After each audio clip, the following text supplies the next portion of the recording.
301. VHINKINGDYMCHINE purposely omitted this variability in order not to complicate the picture. Thus it might react in proportion to the deviations of effect, or to its acceleration, or it may react either in direct relation to the effect or in a nonlinear relation and so forth. Onyx selector. The technique of servo mechanisms utilizes an infinity of different modes of reaction.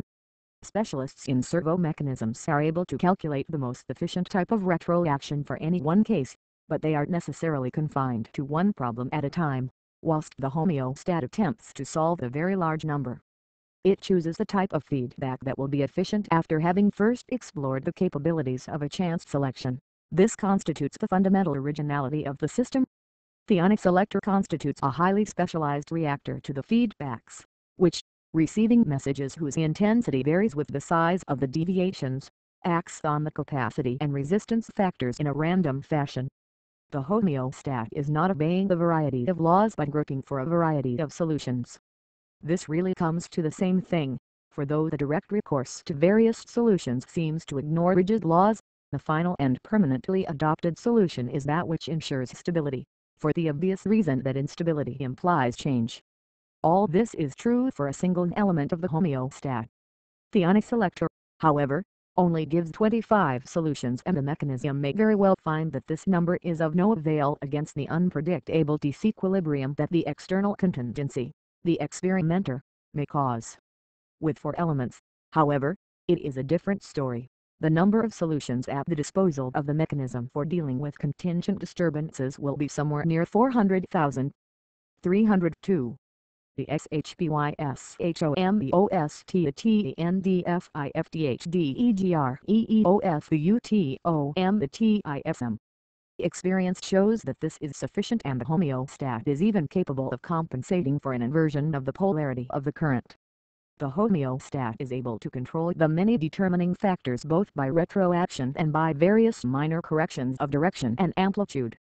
Fourth-degree mechanisms control but a single factor. Fifth-degree mechanisms control a very great part of their determining factors.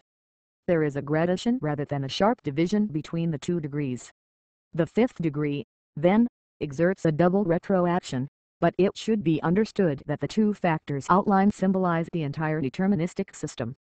Thus, the 5th degree deals with a new component of activity, determinism. The homeostat has attained the requisite knowledge to answer the problem of how to act. The how to act of man, when the target is defined by an end goal, is the choice of a path leading to the target, which path to choose if one wishes to mount one height and not another, typifying the problem. The homeostat illustrates that this in fact is its sole concern, to find the path and if necessary to try out thousands of possibilities. At present it is the only machine that needs no program, no camp, no pianola rolls. It has an aim, given it by the operator, and a choice of many ways of attaining it which is also given by its master. Then it chooses the most adequate means of arriving at its goal. If this automatism is thought of in terms of animal behavior, it postulates the stage of instinct, that is, the sort of intelligence directed to a given target, the persistent trial of means of. 303. VHINKINGDYMCHINE Attaining the target. The bee flies towards the flower. It has to get there as soon as possible, perhaps immediately, perhaps in an hour, flying to right or left, above or below, on a straight course or zigzag. After one trial or many, one thing is certain, it has to go on. This is instinctive activity. This is the activity of the homeostat which, through contingency, inevitably finds its equilibrium. There is, in any case, an undoubted physiological correspondence between the homeostat and the behavior of a decerebrate frog when a drop of acid is painted on its back. It attempts to wipe off the acid with its hind leg. If this leg be paralyzed, it attempts to use the opposite leg, and if this is also immobilized, a foreleg is used, and if this in turn be paralyzed, it tries to accomplish the reflex act with the other foreleg. The RTIFICILEDUC Ashby shows us by an amusing demonstration that the homeostat is capable of a primitive educational process. He reminds us first that his machine illustrates the adaptive behavior of animals. He defines adaptive behavior as equivalent to the behavior of a stable system. the region of the stability being the region of the phase space in which all the essential variables lie within their normal limits. The way by which the organism attains this perpetual miracle, so well formulated by Claude Bernard, had always been an enigma until it became apparent that the fundamental characteristic of a goal-seeking mechanism was feedback. It is not enough, however, for it to seek the goal, or even to find it. It must stabilize what it finds. It must register the distinctive feedbacks, so as to avoid clumsy hesitations later on. The homeostat reveals a rudimentary form of this capacity which is nothing else than the faculty of learning. When a small boy has his ears boxed each time he goes to the cupboard where the sweets are kept, he will soon cease to go there. This, says Ashby, is education, and he proposes to educate the homeostat. First, Ashby reduces it to two units. Unit A represents the animal and Unit M the external environment. The two plates are in the central position. Let it be supposed that this position constitutes a physiological optimum, a preferred position. It is easy to show that this is one of 3 degrees for stable equilibrium. If the plate M be moved by the finger from its central position, the element A representing the animal reacts to this alteration of the environment M. It reacts so as to re-establish the optimal conditions which represent the equilibrium of the animal and the environment of the two plates is recovered. This is indicated at point I in the diagram in which the movements of A and M are shown above and below the horizontal line. The SHBYSHOMBOST the TENDFIFTHDEGREEOF the UTOM the TISM. Tim D. The X backslash F animal V. M slash tilde backslash FS backslash. Environment 1-2J3 for a movement inversion movement of M when above M the system A and M is stable. If now the equilibrium of the system is upset by inversion of the relations of A and M as seen into the animal is given a new environment. The reaction of A, that was formerly a right one, now becomes a wrong one, just as if in a car the action of the steering wheel was interfered with so that the steering directions were reversed. For the mechanical model this is analogous to the experiment of Sperry in which the flexor and extensor tendons of a monkey's arm were severed and then crossed over so that the extensor muscles were unified with the flexor attachment and the flexors to the extensor attachment. After a time the monkey adapts its movements to the new conditions.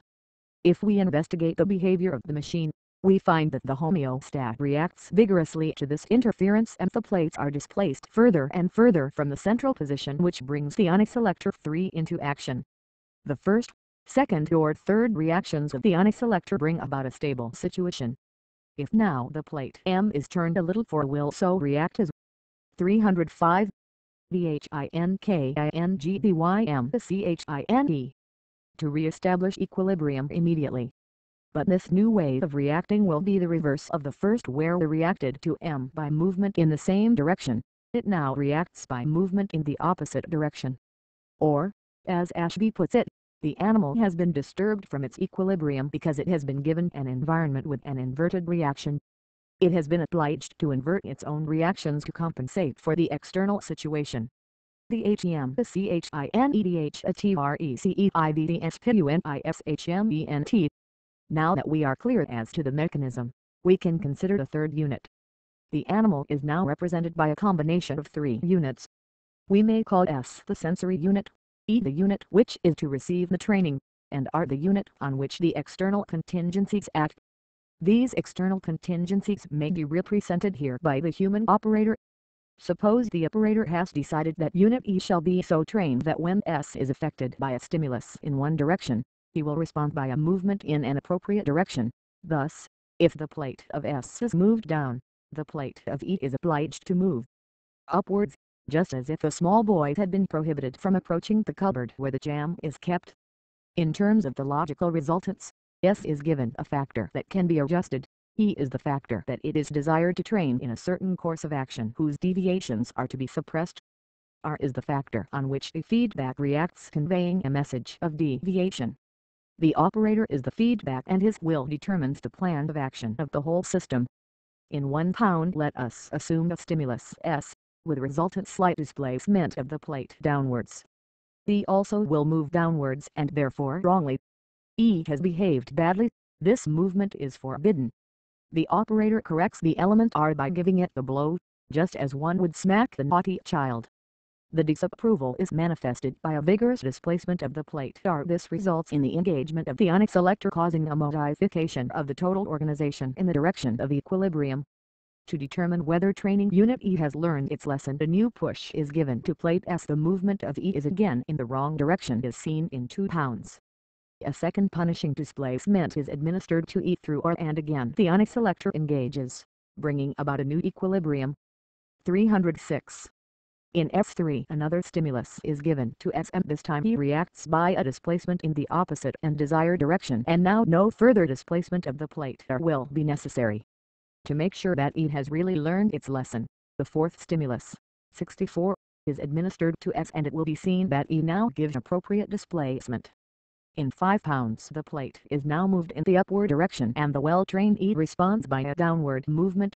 The SHBYSHOMBOSTATENDFIFDHDEGREEOS the Time. S. Sensory unit. Unit to be trained.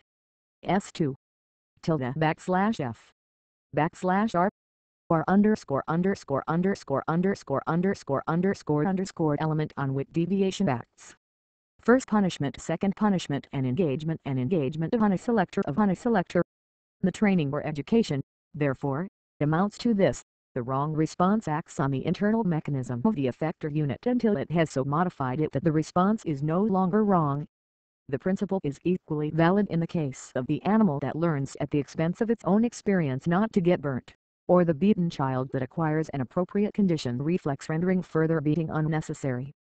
Once again, when the principles of an animal mechanism are exhibited by cybernetics, we are tempted to protest that the explanation is oversimplified.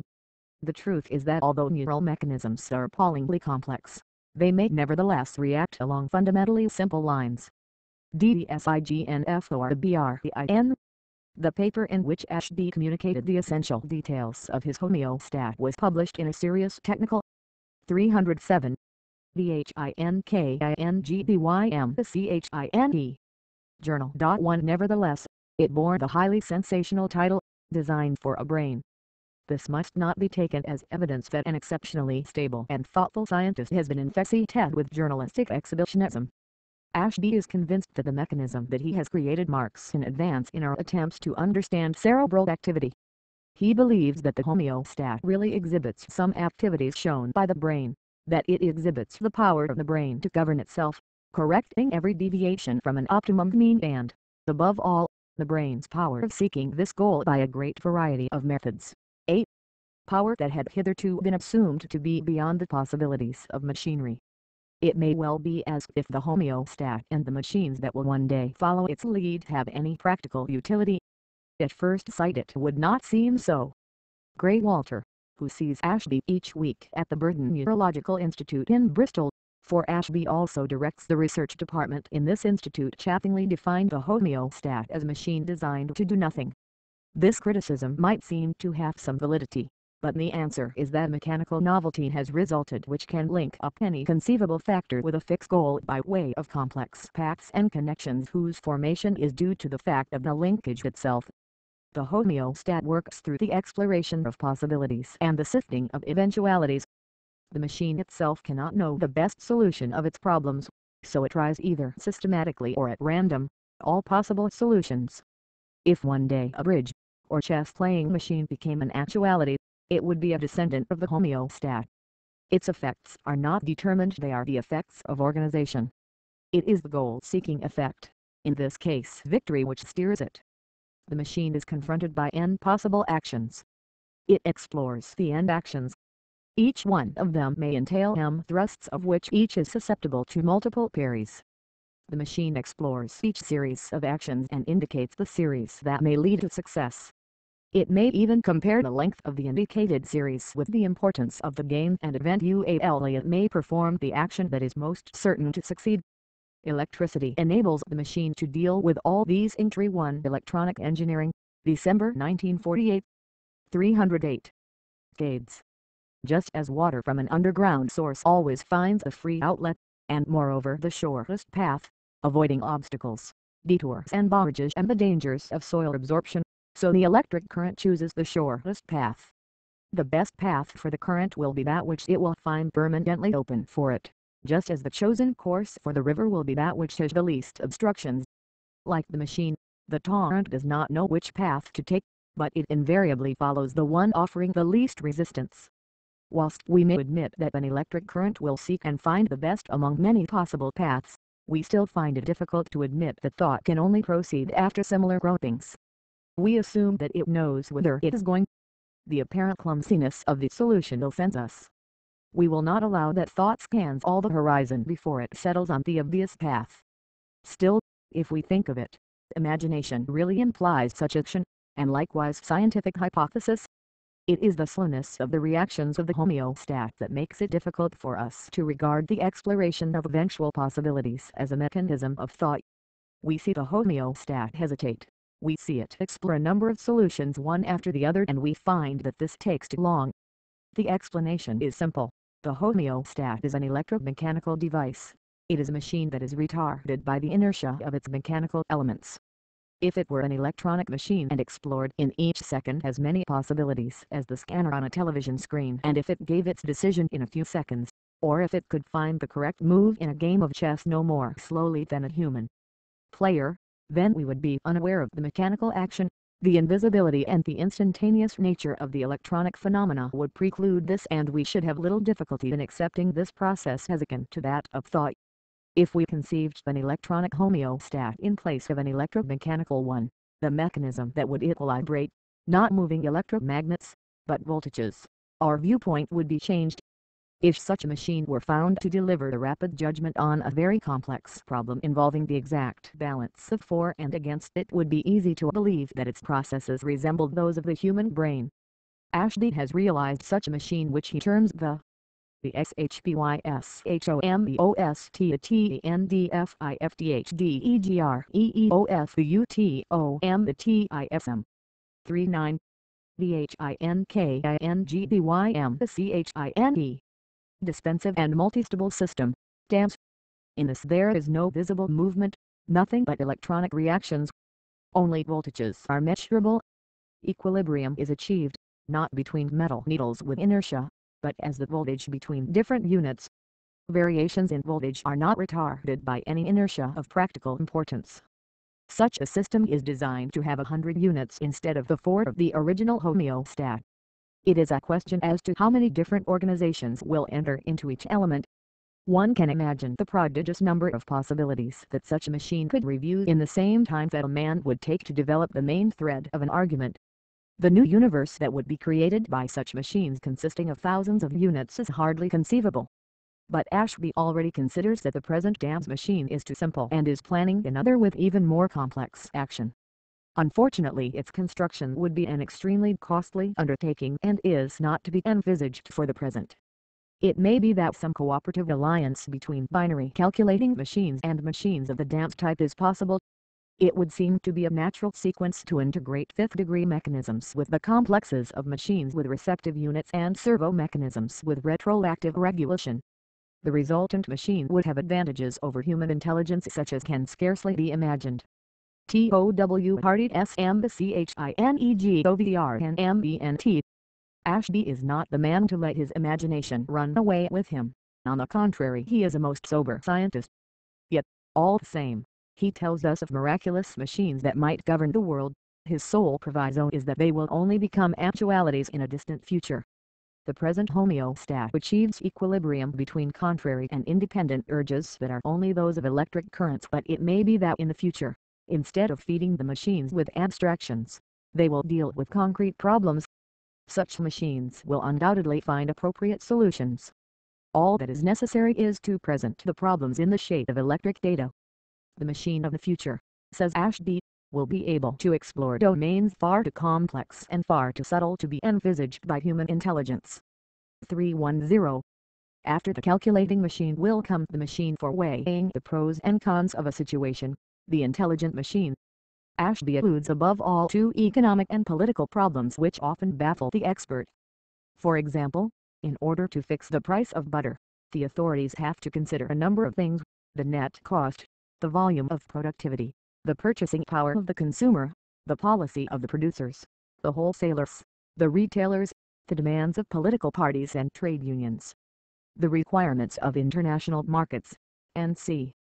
If such a machine were to be given all considerations, it would be able to assimilate them and give a balanced price. It would certainly make as good a job of it as the bureaucrats. Certain people prophesy the advent of a universal machine civilization. No government, however, could dominate the economics of the entire world. Napoleon on a battlefield could take in the whole situation at a glance.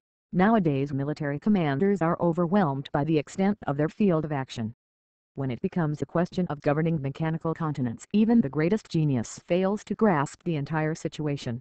It will be then that the machine will govern mechanical civilization. Such a machine, according to Ashby, will be fed enormous tables of statistics and masses of scientific facts, so that after a time it will be able to provide huge quantities of intricate directions dealing with all the elements of the problem. These instructions might seem, perhaps, to be disjointed and incomprehensible to the human beings who would have to consult the machine. Mankind would have to obey the new symbols blindly, without attempting to understand them, and little by little it would see its difficulties vanishing.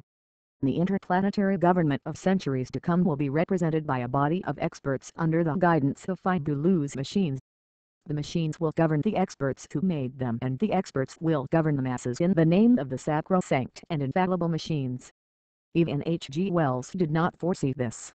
The SHBYSHOMBOSTATENDFIFDHDEGREEOF the UTOM the TISM CHPTERXIV at the level of human functions.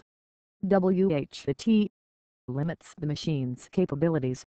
The most highly evolved machine, the homeostat, has only one limit, and that is the limit imposed by man. But is a machine of the 6th degree, master of its limitations, conceivable? We hope to show elsewhere that there is a level of nervous activity corresponding to each degree of automatism, in ascending order, reflex arcs, mesencephalon, diencephalon and, crowning all, the cerebral cortex which, in its power to change and influence the end goal, represents the 6th degree. To attain this degree would seem the unique privilege of man, or so it seemed until Weary studied the question under the leadership of Dr. Jacques Sauvin, who has influenced much of what follows. We came to the conclusion that this estimate of the possibilities of the machine had been far too timid and that an artificial effector of the 6th degree is realizable. The first 3 degrees of automatism only yield activities that may be logically classed as determined. They are to be looked for only within the province of the machine. They can be evaluated only from an anthropocentric point of view, being conditioned by the operator to make stunning use of both the rigid and the flexible properties of the mechanism. With the 4th and 5th degrees, organization begins and the machine starts to augment its potentialities by the retroaction of its resultant effects. The operator regulates a determined type of machine by his action on one of its factors. So far as such a machine is concerned, the operator represents contingency. As far as its effector system is concerned, it is governed by a directive coming from another effector. If now this directive has its origin in the effect 312. The TDHELEVVLVHUMBNFUNCTIONS. The government is internal to the system. Thus the machine now becomes one of the 4th degree. But this machine which governs itself still depends on the environment with regard to its other factors and its determinism. If, now, the effect assumes the power to choose a form of determinism that guarantees its continued existence, determinism becomes an internal factor of the system and the machine has passed to the 5th degree. But the operator still gives something to this 5th degree machine. He gives its action the reference to the feedback. This reference is, as we know, the value of the effect for which retroaction becomes 0, the value where the feedback no longer sends any message. In the homeostat the 0 point is that in which the grid of the triode is subject to 0 voltage, in which the negative and positive voltages of the respective ends of the through are balanced and the plate is in the central position. In the above diagram the reference is symbolized by an arrow coming from the external environment. It represents the correction to which the machine has been subjected in order that the plate should reach equilibrium in the center of the through. It represents, therefore, the end goal of the system. One might conceive the homeostat whose end goal would be to set its plates at 150 to the right or IO degrees to the left. This could be effected by modifying the voltage at one end of the through or by modifying the polarization of the triode grid. Suppose that we externally modify the grid polarization to V through the end goal influence. In order to obtain the zero polarization necessary for the system to reach equilibrium, the plate would have to be in such a position that it would produce a voltage of +2 in the grid, so as 3*3 VHINKINGBYM to compensate for the environmental voltage. In such a case we have realized a servo mechanism. The position of the plate, that is to say the end goal of the machine, varies with the voltage imposed on the grid by the environment. If, instead of this, the voltage is imposed by internal conditions, the mechanism will once again exercise its power to control what was up to then an external voltage. In other words, we will then have a mechanism of the sixth degree. The HEMULTISTAT, the MULTIPLEGOLSEEKINGMCHINE. Let us no longer draw the directive arrow of the goal to be achieved as coming from the external environment, but let us instead make it dependent on the effect, one feedback acting on the other feedback as in the diagram. Such a system would not have many end goals. The plate would be immobilized in a new position, but it would still have only one position of equilibrium. This, then, is not a sixth-degree mechanism. The behavior of the mechanism depends moreover on the plus or minus signs of the two retroactions. The more interesting combination, which occurs often in nature, is that of the principal positive, and a secondary negative retroaction. It is this combination that we find in the thermonuclear pile, where the negative retroaction prevents the disintegration favored by the positive retroaction from exceeding the certain maximum value.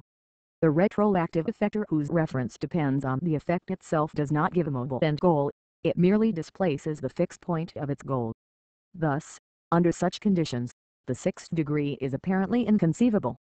The directive giving a variable reference cannot come from the TVHALEVVLVHUMBNFUNCTIONS, another effector outside the system. But if one makes this other effector dependent on the first, the system of two effectors which would have a changeable end goal might be realized. Before attempting to translate this possibility into concrete reality, it may be well to sketch the logical plan of such a combination. The effect of the effector BX on the directive of A.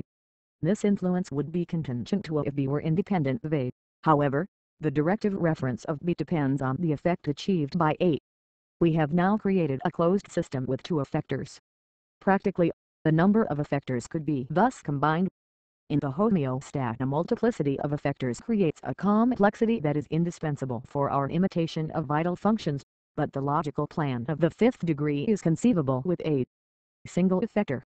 To produce a mechanism with a multiplicity of points of equilibrium, logic requires the existence of many effectors. This is the key to the whole problem. A single effector can only have one point of equilibrium for each sort of contingent affecting its feedback, or, to put it more precisely, it can only change its equilibrium on receiving an order from A. 3I5 VHINKINGBYMCHINE. Source exterior to the system. A complex of effectors with interacting retroaction can attain equilibrium for many positions of its effectors. The system with n effectors may produce a feeble response to one effector and a strong response to another, or, equally, it may give the contrary result. Here we have a sixth-degree system, each effector of which can change its end goal in the interests of the system or global equilibrium of the whole system. Starting with the homeostat, it should be easy to realize such a machine. If in each unit the polarization of the grid depends on the position of the plate, we have a mechanism capable of attaining its equilibrium in many ways. We may call it a multistat. The position of a plate influences not only the grid of its own unit but those of the other units. Thus, when the plate of A is on the right, when at a voltage of +3 V, it will change the polarization of B, C and D in each of these elements. For the voltage of the grid to be annulled, it will be necessary for the plate to settle to a voltage which is not zero, i.e. for the plate not to be in the center of the through. Thus a machine of the sixth degree, a multiple goal-seeking mechanism, can be realized. EQUILIPRIUM, the HEULTIMATEGOL.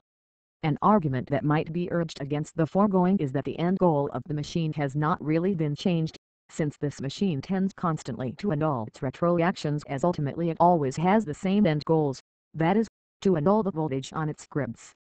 The only real change in end goal would be if the machine sought to establish a voltage of, say 2, if it sought to induce a certain strength of current in its coils instead of working to make it 0. The answer is that such is an impossibility, that it is definitively or logically impossible.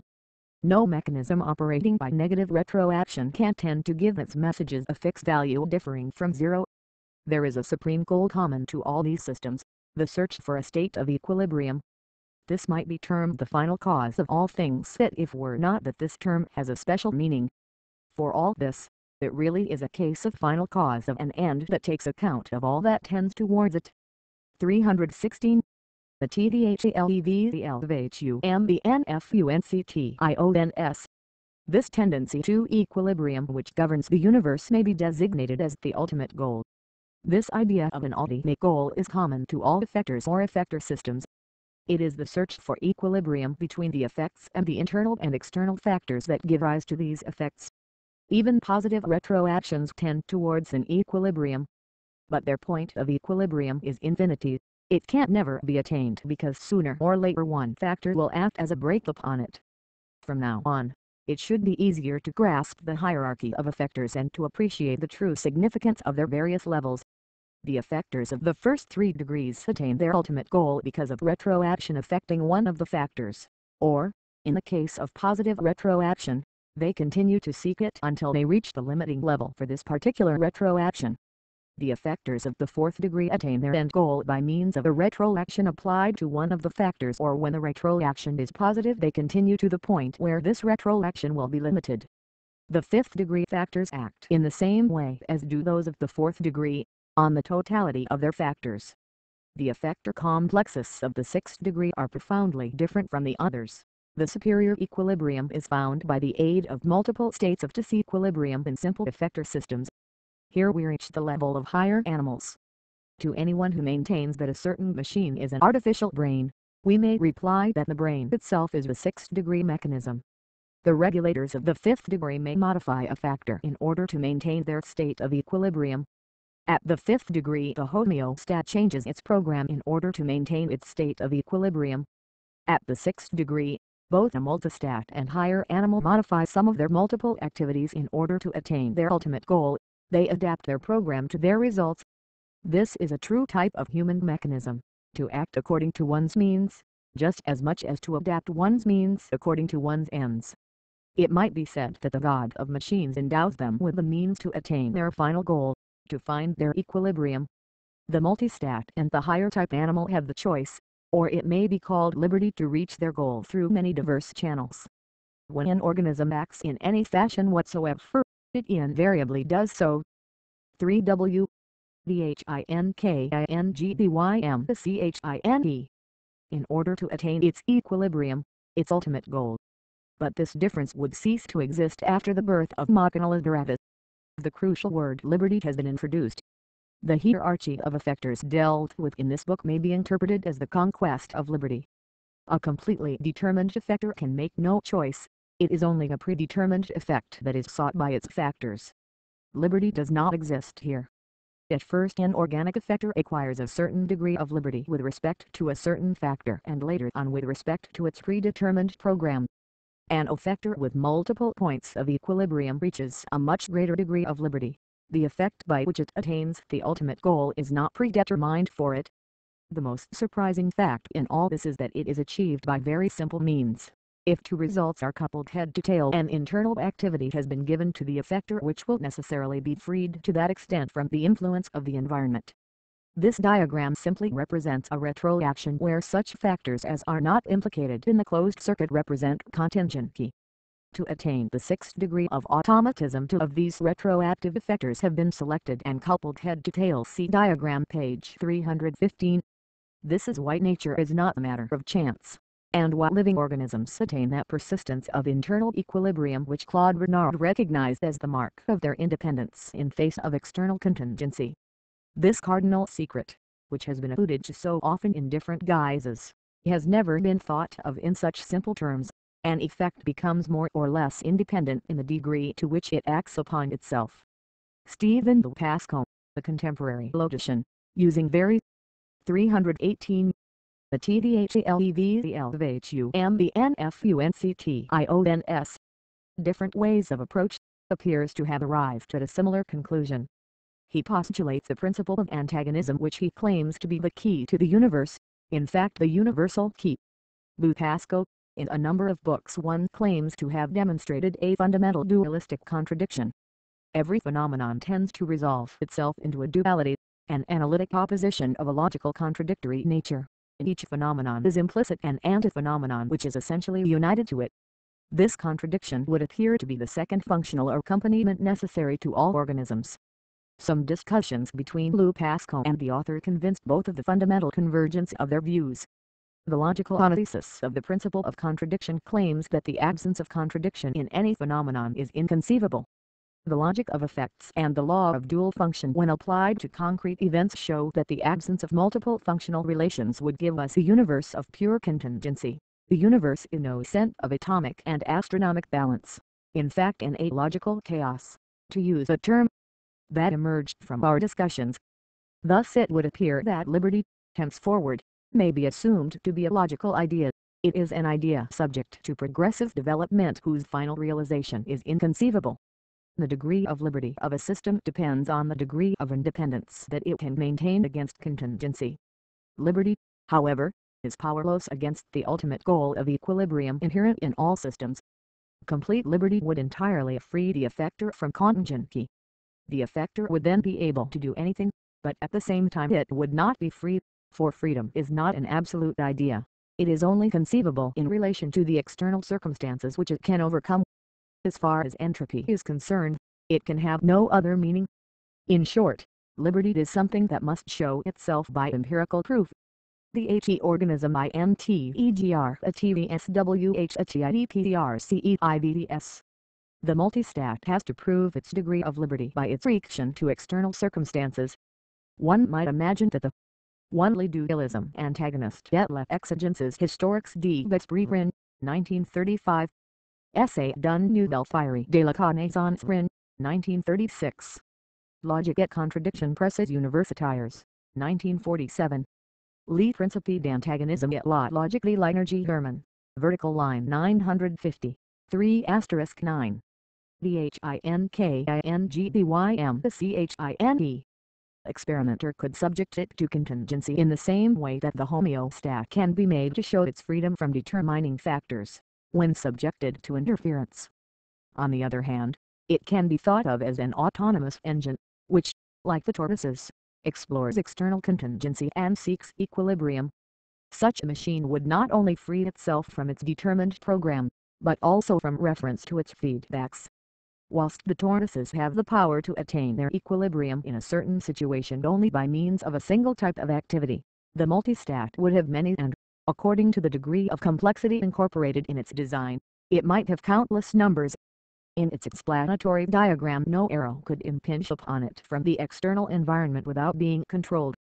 If such a machine were ever constructed we should propose it to be called Machina Liberatus.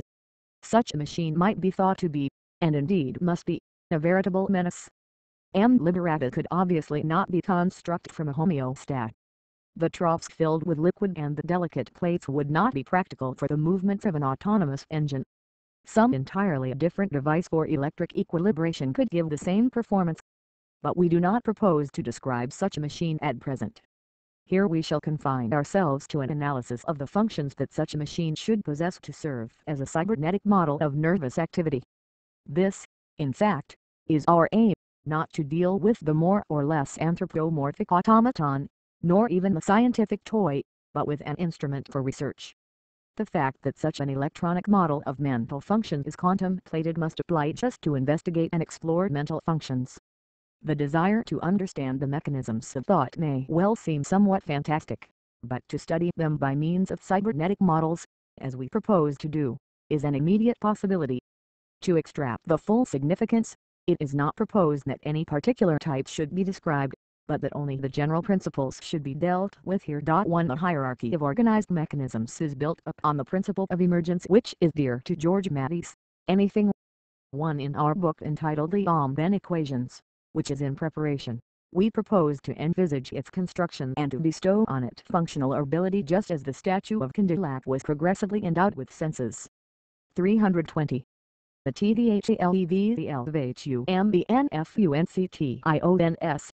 That is true at the lower level is true at the higher level from which alone the characteristic principles emerge.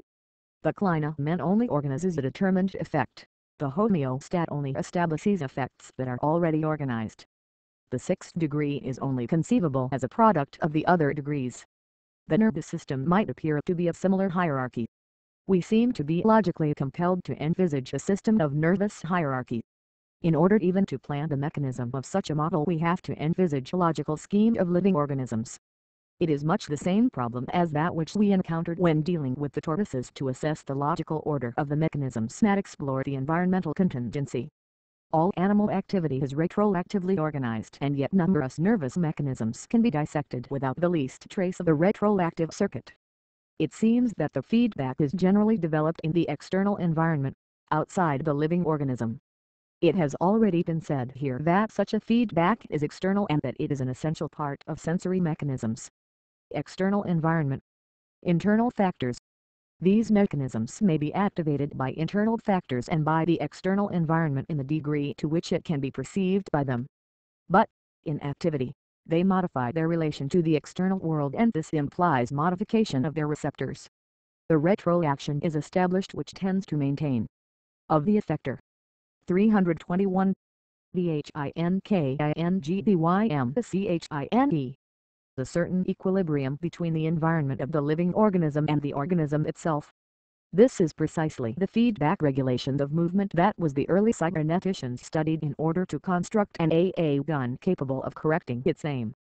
The organization of a living organism extends, then, to its environment, or more exactly to what it perceives.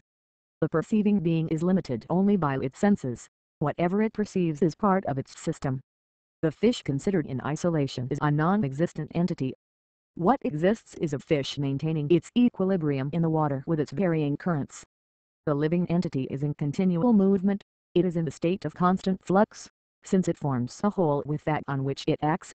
This simple diagram has many other implications, above all, that the external environment must not be thought of as acting on the organism as an external influence, but as part of its own that which it senses.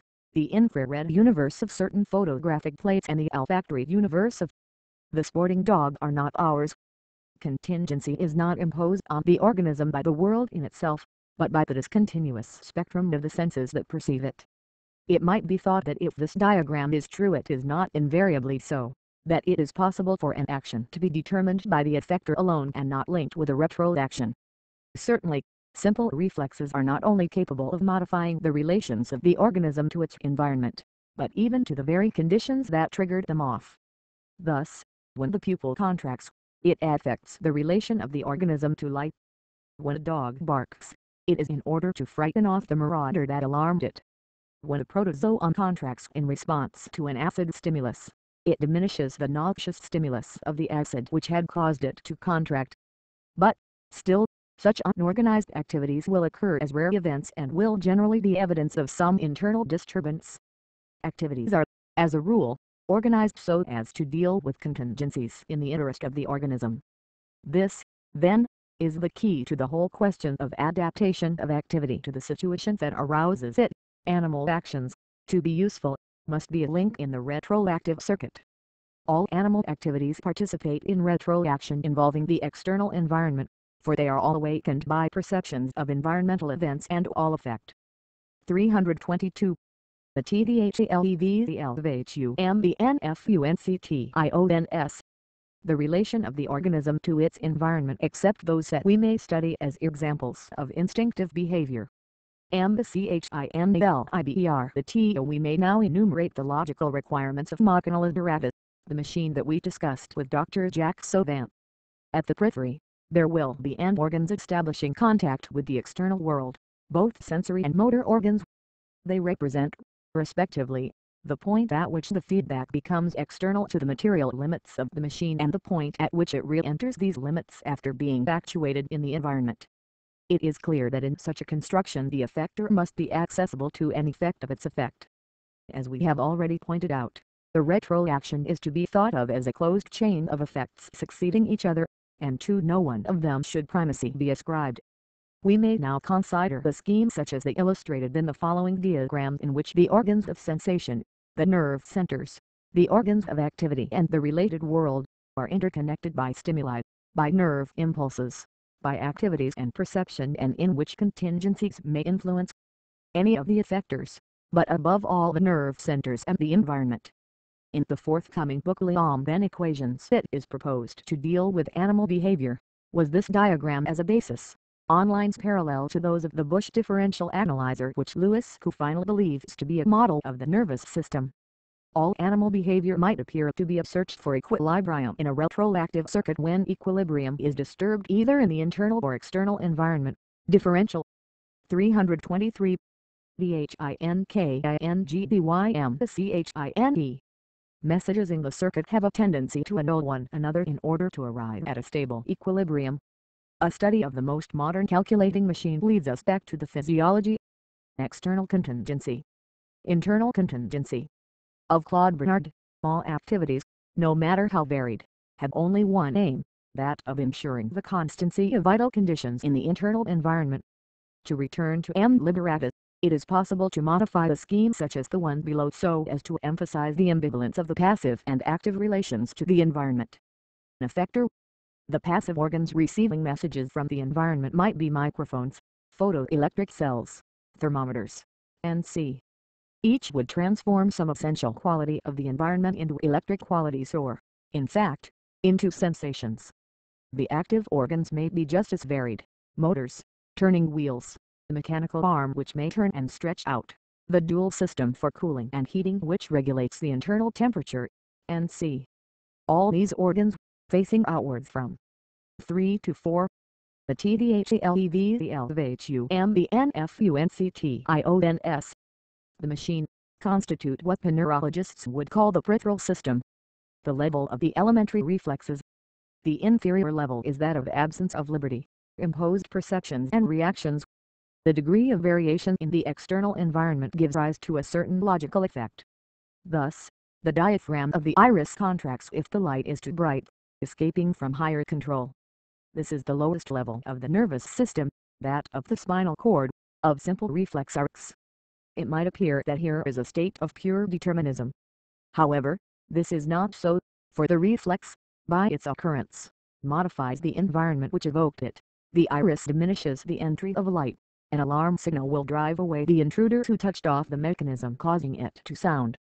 These actions do not, however, play a part in the specific makeup of the organism. The level of the effects. Physiologically speaking, this is the level of those complex reflexes that affect the whole spinal cord or which are set free in the medulla. These activities are more complex than those of the segmentary reflexes, and since they are subject to some degree of higher control, they are less strictly determined. In the external environment, retroactive circuits are established between sensations and the resultant activities, and these relations will be continually subject to contingency. It has been thought desirable to term such relations affects rather than tropisms. A discussion of the term tropism as opposed to reflex will be found in the forthcoming book L'Homme Equations. This second level, that of the affects, forms the fundamental structure of the machine. At this level all sensory messages are received and organized. This level is that which governs the organs of activity and corresponds to the final common paths through which all human activities pass, whether reflex, automatic, or voluntary. The resultant activities may still be termed reflex, but not in the same sense as the reflexes of the lower mechanisms. They are open to modification by the top-level organization which deals with the corresponding demands. The further difference from true reflexes is that these activities are not specific to any one type of sensory stimulus. Thus the mechanical arm rotates, lengthens or shortens and adjusts itself to a variety of stimuli. It depends on sensory organs which are 3 to 5. BHINKINGBYMCHINE. So activated as to be able to detect, like the mirrors of a telemeter, the pressure of objects exerting effects either deleterious or beneficial. If an object is beneficial, the arm is extended towards it, guided by a servo mechanism analogous to the mechanism which regulates our activities by evaluating their deviation from the ideal standard. Many senses may combine to give rise to certain actions. A model of this mechanism may be made by summating the positive and negative voltages fed by various detector organs into our sensory center, where they add up algebraically. This center estimates as a whole the satisfaction or the dissatisfaction, and, should the voltage rise above a certain level, it can act on the motor mechanisms by either inhibiting or reinforcing their motion according to how it evaluates the situation. At this level, it is obvious that the personality of the organism is established by reference to its feedbacks, by the criterion by which it estimates deviations or shows its preferences, to use a term more akin to psychology. This preference is innate. One type of fish may prefer warm, salt water, another the oxygenated current of a freshwater stream. To establish further the relative freedom of both organism and machine in the building up of personality, the effector must have the power to vary its influence on its feedbacks, or, to put it more simply, to modify the retroactive chain. The level of equilibration. The activities of the feedbacks of the second level may be affected by a regularizing servo mechanism that we may place on the third level, that of equilibration. From this issue messages designed to affect the condition of general equilibrium of all the reflex actions evoked by each sense organ in search of its own specific equilibrium. Such a mechanism is in fact the homeostat. The homeostat is in command at this level. Each sense organ transmits its specific reaction to the situation, and an overall equilibrium is established between the various elements. Each of these elements is connected with one of the sensory organs, enabling it to deal with a specific situation and thus to contribute to the general adjustment. This is the level of the central gray matter, of the diencephalon, of the pituitary. At this level, the mechanism appears to be such that all its subsidiary parts work in harmony to attain a certain degree of 326. The TDHELEVHUMBNFUNCTIONS equilibrium. The feedbacks of the next level exercise a corrective influence which comes into action whenever any condition of disequilibrium arises. These readjustments will continually give rise to new modifications of the situation until a condition of general equilibrium is attained. The level of integration. The homeostat has only one type of equilibrium. All the subsidiary levels are adapted to this single end. If, for instance, it were so adjusted as to keep an automatic pilot steering the northwesterly course, this course would continue to be held under all circumstances. The analogy of piloting may render it easier to appreciate the resemblance of the homeostat and the multistat to the higher levels of the nervous system. To steer a course is to correct chance variations so as to arrive at a given goal, and this is automatism of the type exhibited by the diencephalon. The power of altering the course is inherent in the cortex as the organ of volition. This brings us back to an idea mentioned earlier in the book, that of adjusting an effector, as opposed to operating it. The machine at this fourth level has great power to vary its general behavior. It may attain a number of states of equilibrium, each of which will correspond to an alteration in the specific reference of its feedbacks. The level of the homeostat is one in which activities are elaborated and guided so as to obtain one single equilibrium. The level of the multistat is one in which a state of equilibrium has to be sought. It is not determined in advance, and as a consequence multiple points of equilibrium are established, and it is the duty of the homeostat to maintain them. The highest level is that of volition, which may modify the final paths of the organism. It is that of the cortex, which integrates sensory messages with internal structural tension. These tensions or influences will now be considered. The HEINTEGR, the TION of THEM, the CHINE, seen from THETM or IDLEXPECT. Up to now, M. Liberata has only responded to contingencies of the present moment. It has an internal equilibrium that does not depend on chance variations, whilst the activities by which it preserves the general equilibrium certainly do depend on. 327. The HINKINGDYM, the CHINE. These variations, they mirror the contingencies of the present moment. Thus, if it is warm, some cooling mechanism will be started to keep the internal temperature steady, taking into account such other factors as air movement, the degree of humidity, and a variety of other variables of the moment under consideration. The machine so far does not establish a personal type of reaction with reference to the future. Two similar machines will differ in behavior only because they are not subject to exactly the same environmental contingencies, because there are bound to be some minute differences of construction and they cannot be identical spatial positions. That which distinguishes a living being from such mechanisms is that it is not only conditioned by the present, it is rooted in the time series. Its stability is not dependent on the passing moment, but has in its foundation as great a span of time as possible. Looking backwards, time past is integrated into its system by experience, i.e. the memory. Looking forward, it endeavors to integrate by reason, i.e. prevision. The longer the time segment to which it has reference, the greater will be its stability. Thus, an immature animal, the slave of its affects, will rush into all the activities indicated by the stimuli of the moment. The mature and experienced animal, sensible of its past, will not so lightly surrender to the present.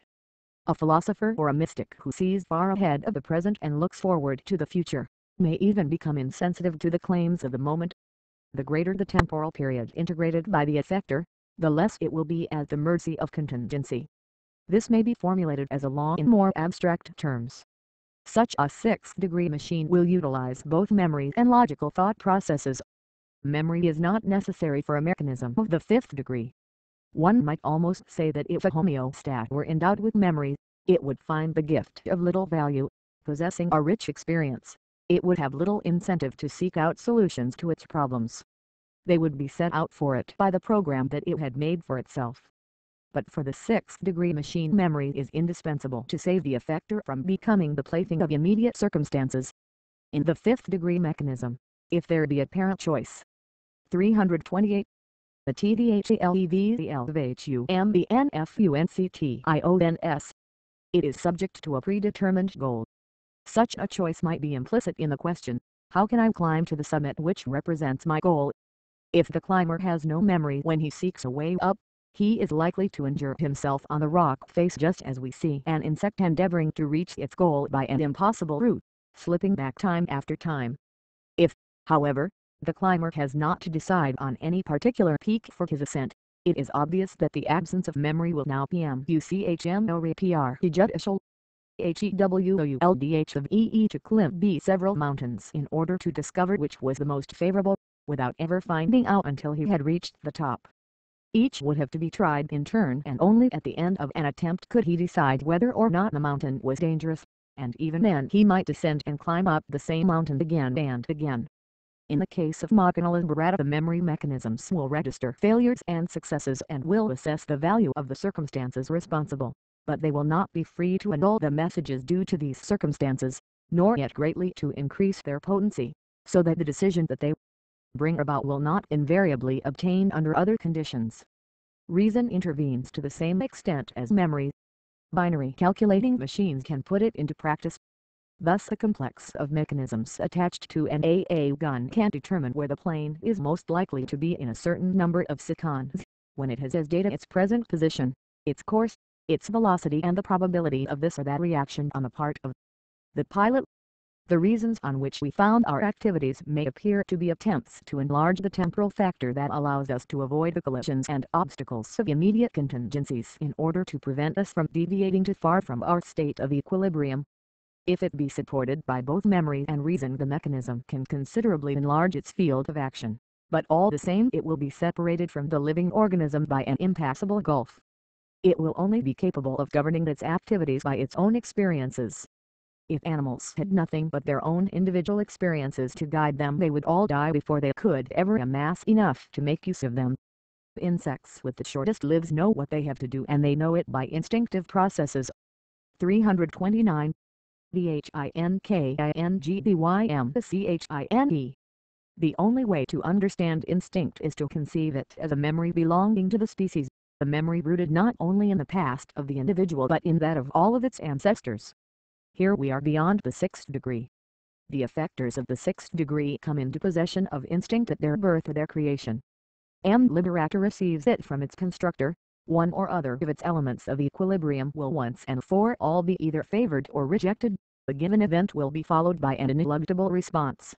If instinctive processes are copied in a model mechanism, it becomes obvious that they are not dependent on feedback from the external environment and do not tend to modify the world of perception. They are entirely determined, and in this they are profoundly different from other animal activities which are organized in relation to the environment. Instinct is a program, a roll of perforated paper, which is only aroused as a reflex and whose subsequent development is strictly determined. It is understandable, therefore, why instinctive activities are often ill-adapted to circumstances and often seem to be utterly pointless. They do not harmonize with universal relativity or tend to produce a state of individual equilibrium. Instinct gives stability not so much to the individual as to the species. To understand its operation one must look at it in relation to the development of the species as a whole. M. liberatus, then, must possess, like living organisms, the following three accessory mechanisms. Memory, which links its present to its past, it being always understood that this mechanism can in no way claim to imitate human memory. Reason, which links its present to its future. Instinct, which initiates predetermined activities and which is implicit in its construction just as it is innate in living animals and represents a link with the past history of the species. The influences of the past and, to a lesser extent, of the future, are united with that of the present, which is the integration of the external perceptions and the internal sensations that have their origin in lower levels. It may be asked at what level all these are integrated. At the fourth level, the level of volition, memory and reason are united, but it is impossible that the punched card of instinct may function at the third level, that 330. The TDHELEVVLVHUMBNFUNCTIONS of the diencephalon, whence it may dominate all the organs of activity and govern the correlation of many activities. The question of this sort is not easily solved theoretically. The anatomy of the nervous system is of little help. The tracks between cortex and diencephalon are not sufficiently defined. Besides, if one knew from the outset what the necessary connections of the higher levels of liberatus had to be, the existence of such a machine would be of less scientific importance. Its interest lies less in its conception or its mode of behavior than in its possibilities of practical realization by the constructor, every attempt at which would be a source of information as to the structure of the nervous system. The fact that we know comparatively little of the structure and functions of the nervous system greatly enhances the value of a model in our endeavors to comprehend it. If, now, we look at liberatus as a whole, it appears as a complex of effector mechanisms, each of which tends towards its own equilibrium, but all of which collaborate to establish a global equilibrium. This global equilibrium is the work of four more or less complex systems, one a mechanism organized in relation to the environment and reacting to the present situation. This is the essential mechanism, for it is the only one possessing true organs of activity or, to use neurological terminology, final common paths to a series of programs implicit in the construction which correspond to the innate instinct of animals. 3. A memory mechanism. 4. A reasoning mechanism, which, based on the present and the past, tries to predict the future. In M. liberatus these various mechanisms collaborate to establish general equilibrium just as happens in the animal organism where one influence tends to organize the whole in the instant present, another in relation to the immediate future and yet another in relation to the past history of the species. From their interrelations arise directives which descend to the lower level, whence they react on the environment. Actions cannot be performed by mechanisms in relation to the past or the future but only by mechanisms which relate the organism to the present. From below upwards, each organ which seeks to establish its 33 I BHINKINGBYM particular equilibrium notifies the higher levels of the results of its activity, that is, of its state of disequilibrium in the higher levels. This disequilibrium is correlated with other tensions manifest by memory, reason or instinct, and then, from above downwards, the integrated result gives to the homeostatic mechanism of equilibration the point at which stabilization must be effected, and this in turn ensures the collaboration of every unit in the common task. No action is necessary in a machine of this sort. Even the instinctive activities which do not depend on the environment, except for their release, are not necessarily activated by the program. This is responsible for the transmission of impulses to certain units of the homeostat or the multistat, tending to influence their decision without ever completely dominating it. The model of nervous function the machine that has been described would have one inevitable defect: it would be sensitive to every stimulus, it would hunt ceaselessly, without ever finding a state of equilibrium, it would start an activity only to countermand it on finding that the course of action interfered with other equilibrating activities. It would be a model of restless human behavior. Only elementary creatures achieve peaceful equilibriums, the complex human organism never finds it. For all that, a mechanical method can be conceived which would ensure greater stability. This solution would be to endow our machine with an internal rhythm that alternately connects and disconnects the organs of perception, that disconnects and connects the organs of equilibration and integration. In the interval of a second the machine may perceive and register, but not weigh its perceptions nor send out any orders. In the next second it would cut itself off from the environment and balance its accounts, weigh, judge and decide, enclosed in its ivory tower unperturbed by such of its activities as were in course of development, or by the play of contingency. In other words, a period of perception would alternate with a period of conception. We have been led to this concept as a result of a search for the optimum working conditions for our model. It appears that some physiologists have attributed to the fundamental rhythm 332. The TDHELVVHUMBNFUNCTIONS of the brain waves the significance that is practically identical with that which purely mechanical considerations led us to postulate for our model. Pierre Auger, in Temps Modems 1 wrote the masterly essay, Self-Esprit Innombrable, in which he put forward the theme that man realizes his identity through cutting himself off from the external world by virtue of his alpha rhythm. The argument is as interesting and important as its subject, but unfortunately it cannot be reproduced here. Another work, more technical than philosophical, which gave a theory of human activity, was that of K.J.W. Craik, a young British scientist who was killed in a motor accident. One he likens the human being to a servo mechanism with intermittent correction. It is remarkable to find the concept of a mechanical model resembling the physiological theory and even leading to an explanation of human activity. Man, who is in communion with the universe, would lose his integrity and would have no possibility of self-control if he did not periodically shut himself off. At the same time these arguments furnish evidence that man is subject to the laws of quantum mechanics. Another technical consideration which is implicit in the concept of such a machine leads to further very important theoretical implications. The problem, which at first sight appears to be one of mechanics, is this: if n combinations are sought, is it more convenient to effect them by a small number of units, each capable of many choices, or by a great number, each capable of few choices? Thus, to give 16 possibilities of equilibrium to a multistat, is it better to have 8 units with 2 displacements each of 4 units with 4 displacements each? The study of this problem led us to use elements with the smallest possible number of choices. This question is linked up with certain laws that give the best method of classification for analyzing a given arrangement, laws that are purely mathematical and involve the exponential function e. Practically, it is best to endow M. Liberata with elements which, far from having numerous possible choices, work on the all-or-nothing basis. It is here that the matter becomes very. 1. Les Temps Modems, April 1950. 1 British Journal of Psychology, Volume 38, 1947 8. 2 articles. 333. THINKINGBYMCHINE. Interesting, according to modern views, the neurons functioned in like fashion. Thus the brain, with some 10 million binary neurons, would have the same logically excellent structure as M. Liberata. M. Liberata is not only to be thought of as an ingenious robot, but as a model displaying the functions of the nervous system and, above all, its psychic functions. We have banished from this book the ill-used word robot, but this is not in order to substitute automaton for it. M. Liberata in no way resembles anthropomorphic automata. If a certain action is suggested in its attempts to achieve equilibrium, it is not necessary for it to perform this action.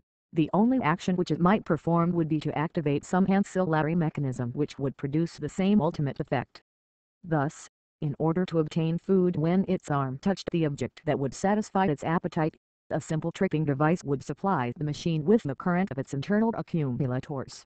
Similarly, to keep itself from getting cold, it would not wrap itself in a blanket, but simply close the ventilators. Colored discs connected with a voltmeter could indicate to the experimental worker the action which it was about to accomplish. The machine is something else when describing machinal apparatus. We have been asked whether it could write tragedies. This job is a typical one. Many very intelligent people have been so obsessed by old-fashioned conceptions of automata and by prophecies of robots of the future, that they cannot conceive a machine that would rise to a level of human perfection without accomplishing the activities of a human being. The manufactured effector can't never be a human effector. It will never enjoy the same possibilities. It will have greater capabilities in certain directions and far less in others. The superiority of an Libera will show itself above all in complex reasoning processes or in the operations of calculation involving the binary system, in situations in which a man might become hopelessly muddled, whilst the machine can give its verdict almost instantaneously. It can indeed extract its judgment from a vast number of human pronouncements, the mass of which would bewilder any human brain, even that of a genius. It must also be understood. 334. The TDHELEVLVHUMBNFUNCTIONS that the machine may possess more extensive sensibilities than those of the limited human sensory system. It can, as a consequence, evolve solutions and programs of action that will be more firmly established than most human activities. One may take as an instance the sense of orientation, which is easy to realize in a machine, whereas it is nearly absent in human beings. All planning of effect is only conceived within the framework of a certain attribute of this effect, and of no other. To plan the thickness of a metal sheet is quite a different matter from the planning of its malleability or its color, which would require very different adjustments. To put the matter in a more abstract way, it may be said that a clinamen acts on the probability of occurrence of a certain value of one of the essential qualities of an effect. To come back to living organisms and machines, each of them is influenced by a different retroaction which organizes the effector in relation to some one essential quality. Hearing is sensitive to the quality of sound, vision to that of light. Thus, the machine with a very great number of sensory organs would be more highly organized than men with limited sensitivity. On the other hand, man maintains his superiority in certain aspects. The conceptual thought processes of our brains allow us to adjust our sensations and the power of integration of the various visual sense data. The machine will prove itself more efficient than ourselves when it is a question of determining the nature of sensation, e.g. distinguishing certain wavelengths from others or of measuring the intensity of these sensations. The visual system of living organisms is not there, however, simply to register the range and intensity of electromagnetic waves that strike the eye. It also exists to perceive form. Gestalt theory rightly assigns great importance in human psychology to the concept of forms built up in the first instance from visual perceptions. In the present state of technical attainment, the machine is not capable of the integration of form. Here we come to one of the first problems set before the cyberneticians, that of the perception of the form of letters in all the various printing types, with a view to the manufacture of reading machines for the blind McCulloch, Wiener. The mathematical study of pointed characters Revsky. The recognition of a cross by an experimental machine designed to 335. THINKINGDYMCHINE. Study the mechanical perception of forms Galveston. The least that one can say is that at the present time the mechanisms required by these problems would be far too complicated to be added to M. Liberatus, which in its present form has not proved a difficult technical problem in electronics. In spite of the present theoretical work of Wiener, it seems that there will be great difficulty in elaborating the perception of form by the machine. The interceptor rockets which will replace AA shells will hit the enemy plane, but will never be able to distinguish it by its form and from all angles, the feat common to all men and even young children. In order that they should not hit friendly planes, it would be necessary for these planes to emit certain waves which would render the interceptor rocket harmless. This example shows conclusively that in the realm of the machine perception of form has to be replaced by purely qualitative and quantitative sensations. Pursuing the matter still further, let us imagine a machine sent out on a mission of espionage. Though it could maneuver with success in highly complex situations, often better than a human spy, it is hardly conceivable that it could identify an enemy by his features. But a dog recognizes his master on the other side of a closed door. A pigeon finds its way to its nest without seeing it. Compared with these two examples, is man superior or inferior? There are, then, two modes of perception: perception by reference to quality and quantity, or perception by form. The first mode is that of machines and animals as well as that of our own sense organs other than sight. The second depends, in the higher animals and in man, on sight. It is not here a question of different modes of perception but of an entirely different order of things which cannot be compared with one another. On the other hand, we may compare the way in which the two classes of effectors, man and the machine accomplish their tasks. M. Liberatus, it is true, does not perform the same actions as man, but the mechanism by which the actions are performed may logically be inferred to be the same as that of man. Where certain words are meaningless in the case of M. Liberatus, the machine is entirely freed from the old-fashioned ideas which we have attacked in this book. 336. The TDHELEVHUMBNFUNCTIONS, such as those that picture the machine as a mechanical slave without power of adaptation. Whenever it has appeared necessary to free the machine from contingency, it has had an appropriate internal function assigned to it, or sometimes this function has been made dependent on another internal function. In the case of a machine which exhibits the highest degree of automatic activity, it has been necessary to postulate a hierarchy of functions, all retroactive, each one influencing the others insofar as its reaction to the environment is concerned. Unlike a simple causal relationship, in which the effect is directly conditioned by the factors involved, if the effect is linked with a retroaction, the resultant will be directed to maintenance of the equilibrium of the organism.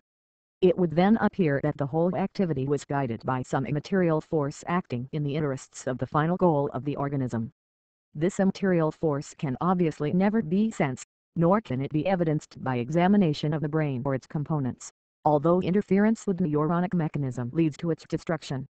We can only deal with matter, and we are here concerned with what is not even an effect of matter, but a function of such an effect, and, what is still more puzzling, of an effect that is never realized, since it is ex hypothesi subject to continuous modification. To reconsider the matter in terms of this book, we may premise, a certain function can only control a determined effect. The metal sheet can only be controlled insofar as it is rolled, the speed of a steam engine insofar as there exists a steam engine speed. Initially, there must be an effect. Then, if a retroaction arises from the effect no longer exists as such in its own right. The real effect is produced at the point where we have the combination of the determining causal function and a function of the clinamen that controls.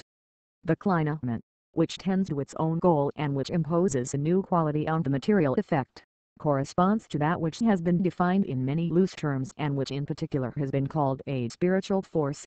It is really a qualification of the effect, in which a certain quality is chosen from the global effect. It is a function not of the chosen quality but of its deviation from a certain standard. It is a variable omnipresent function determined by deviation. 337. THINKINGBYMCHINE. And time and as such is a mathematical concept and should not be characterized by such loose terms as spiritual. It is often an instance of pure determinism, thus the result of a calculation is determined by the original data, just as is the concluding sentence of a chain of syllogisms. This determined thought corresponds closely to that function which is called reasoning. The difference between a thought activated by the environment and a determined thought is of fundamental importance, as we shall see. One cannot establish an exact correspondence between the logical ideas which may be found in thought processes and the terms in which this or that mental operation has hitherto been described. It will never be possible to say, this is the mechanism of the mind. As George Matisse puts it, we are lost in a maze owing to verbal symbolism, the symbolism which is rich in the fallacies by which we are dipped. We must be ever on the alert not to fall into the traps set by words, ready to unmask their fraud and expose their dishonesty. If our logical ideas have been established on a firm basis, they will have no use for a subjective terminology which is personal to this or that man. Such words are always surrounded by a mysterious halo which can never be subjected to analysis.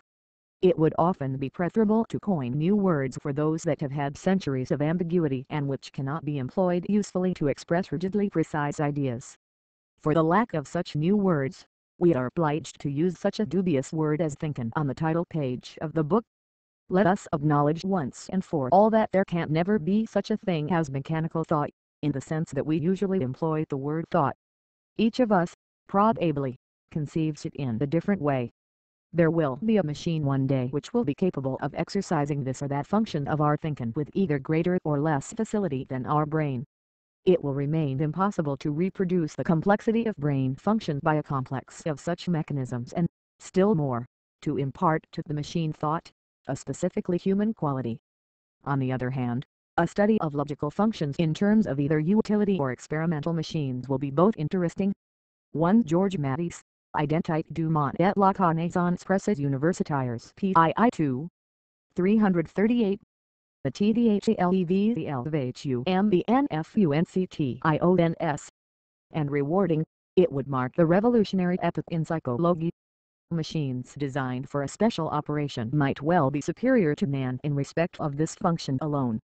It seems now that one of the essential functions of thought, using the term function in its mathematical sense, is connected with the temporal quality of variations of effect.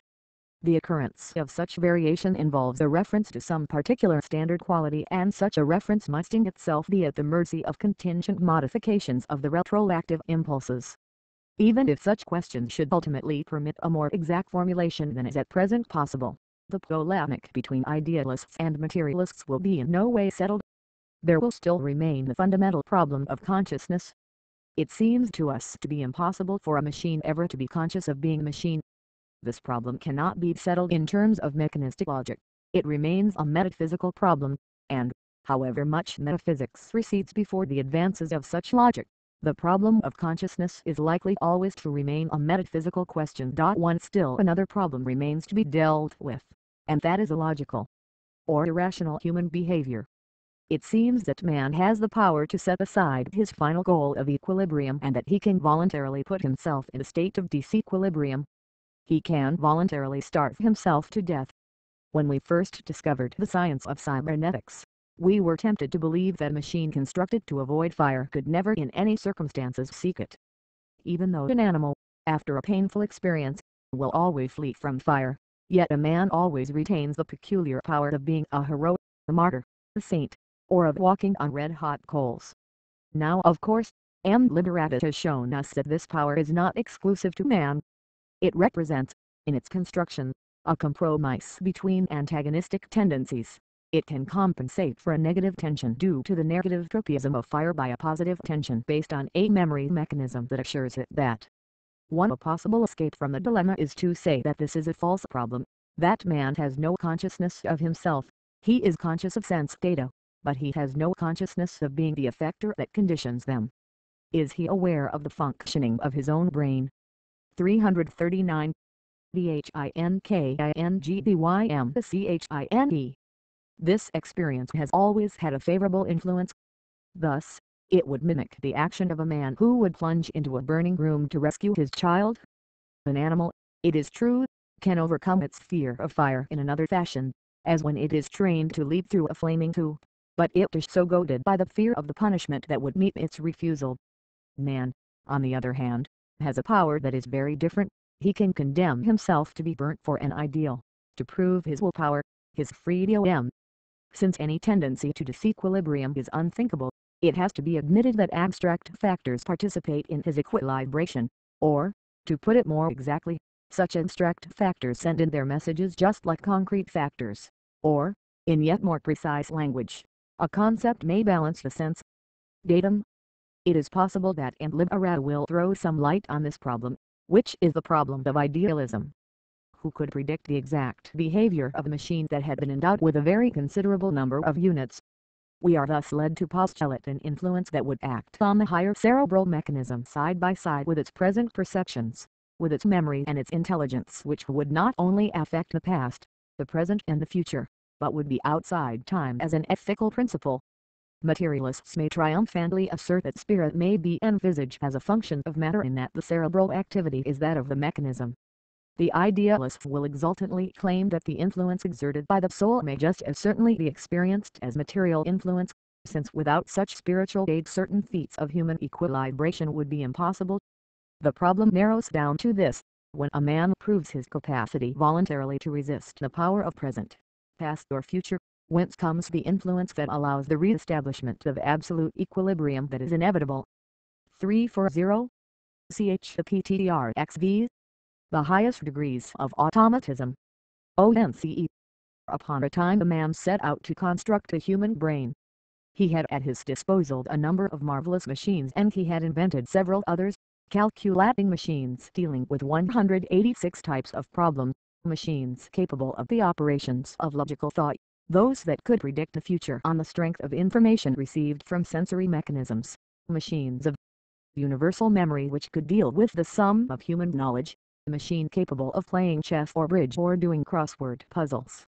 Thus he had 83,287 infallible machines. When he had set them up in an immense building, he proudly pointed to the building where everything could be accomplished without human aid and claimed to have made a brain that could do all that it is possible for the human intellect to accomplish. Everyone wished to test the machine. The wise men asked 8 questions which they alone knew how to answer, and the machine gave the correct response. The masters of chess or of bridge challenged the machine and it beat them. But one day a small boy turned up saying that he wanted to play snakes and ladders with the machine. "Snakes and ladders?" cried the inventor, "but I never thought of a machine for playing that." Thereby ends our tale, and the moral: the machine has only the structure that was designed for it by man.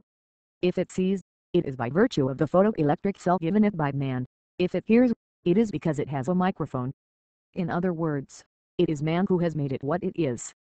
It seems at first sight a truism: if a machine exists at all then someone must have made it. But this truism leads to immense problems. The machine has conquered all possible components of action until it reaches its final goal.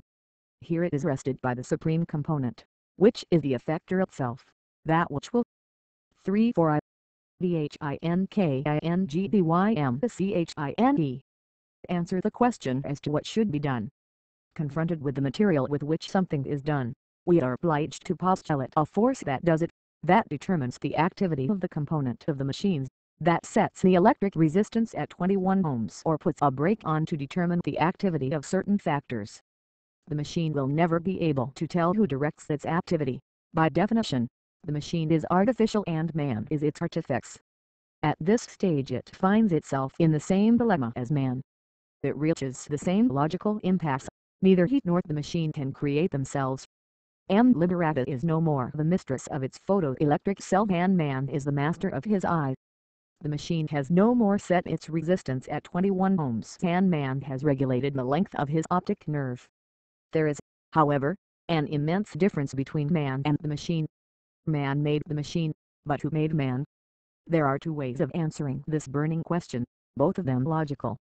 Either machine, animal and man are all 3 at the same level, and just as the machine has man for the being who created it, so man is the work of a being outside himself. Or else the machine is not the equal of man and animals, and living beings belong to a higher level. We may define this higher level as the stage at which the effector absorbs the component mechanism.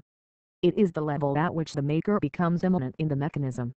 This is the vital force, in so far as it is an aspect of its evolution. No single living entity attains this level, as a single entity is incapable of making itself.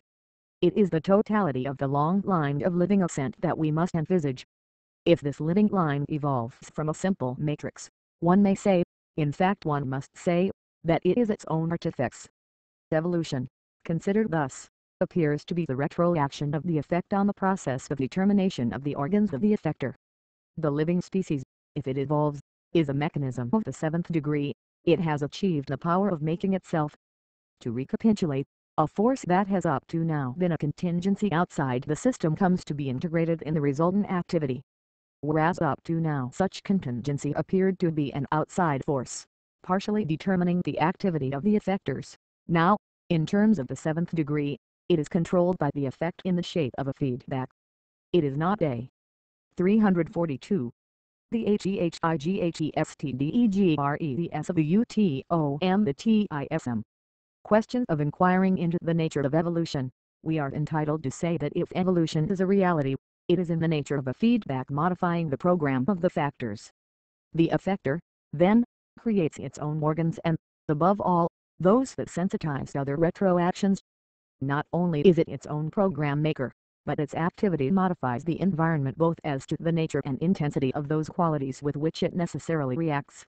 Man, as a 6th level effector, seems incapable of the degree of self-organization that we have predicted for effectors of the 7th degree.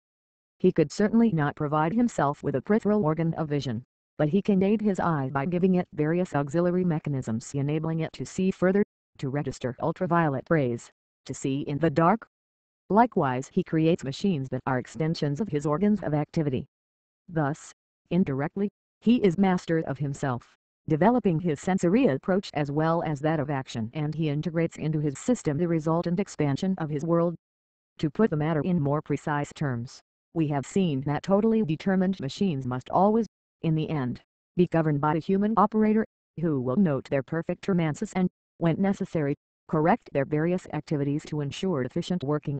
This man-machine complex can be envisaged as master of its operating factors.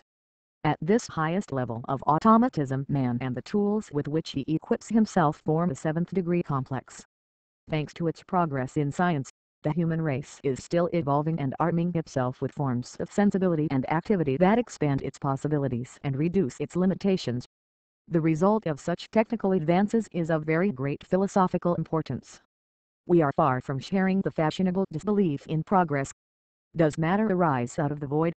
At the very lowest level of the logical scale, the effect is at first determined by the external environment.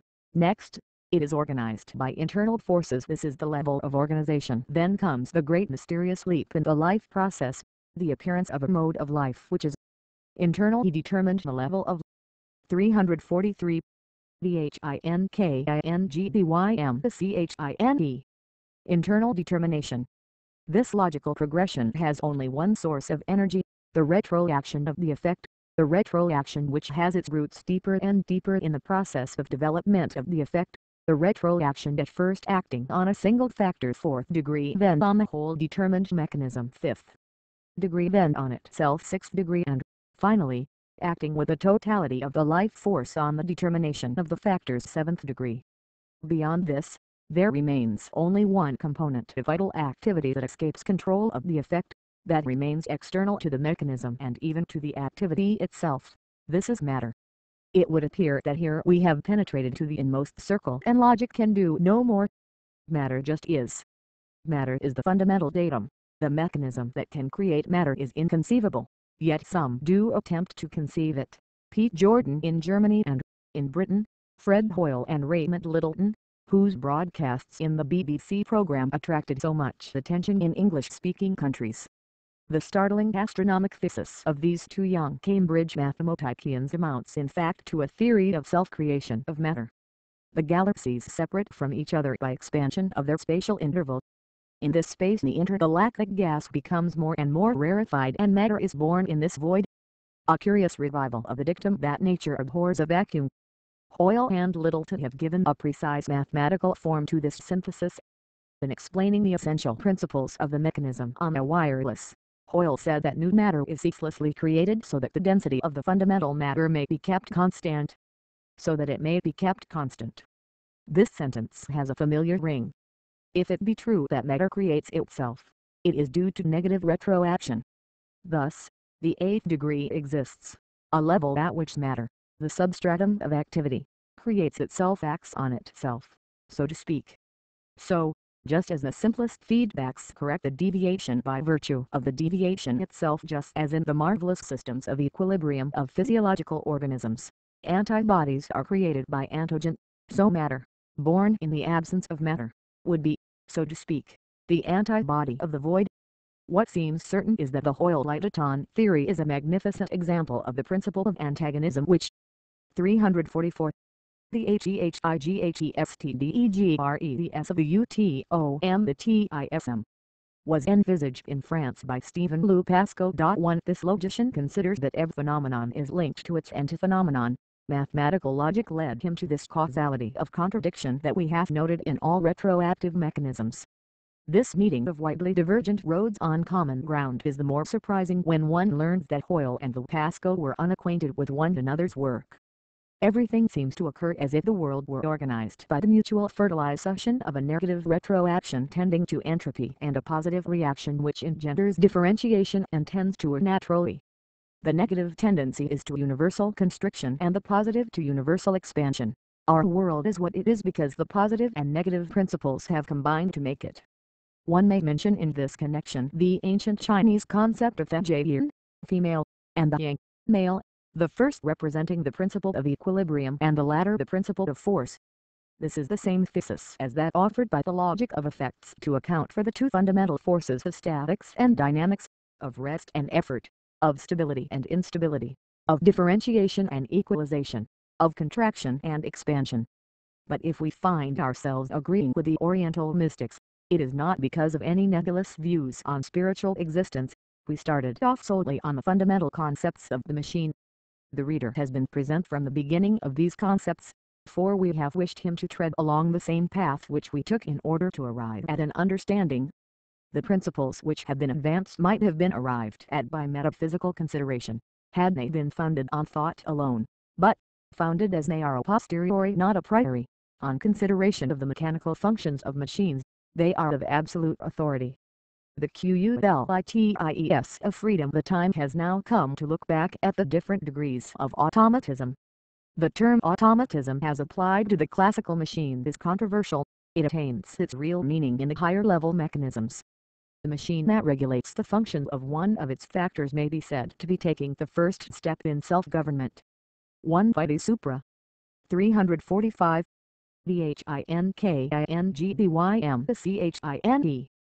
The machine at the highest level of this progression is the machine of the seventh degree, which determines itself and may be said to be truly self-governing. If we adhere to the theories of Hoyle, we might cite the eighth degree, in which matter becomes created because it was not in existence previously. This progression should above all be viewed as a conquest of liberty. The system is free insofar as it is able to demonstrate its independence of contingency. All freedom has a limit. It can only exist in the conditions imposed by the absolute finality of equilibration, which is the supreme law of the universe.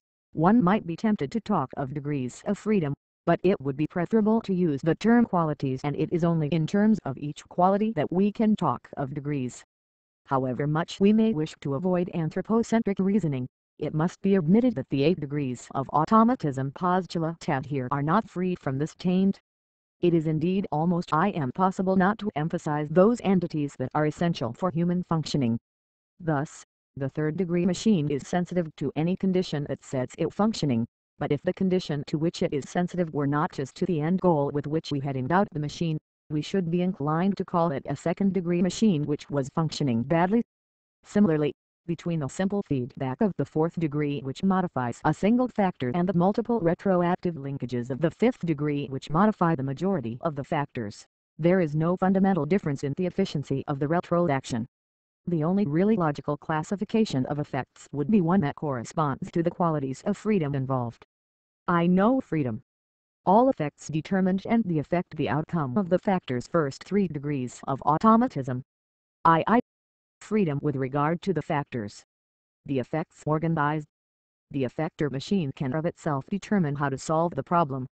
This quality of freedom is progressively acquired, starting from a simple example of interaction up to the homeostat, which is master of its own determinism. 4th and 5th degrees of automatism. I. Freedom in relation to the end goal. The effects have many individual end goals. A complex of effectors is the final arbiter of its feedbacks and can of its own initiative answer the question what is to be done. 6th degree of automatism. 346.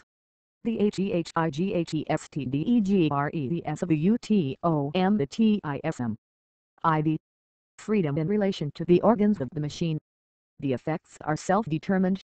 The effector itself selects the functional elements that constitute it. It may be said to make itself. It answers the question who is to do it. 7th degree of automatism. V. Freedom in relation to matter. The effects create themselves.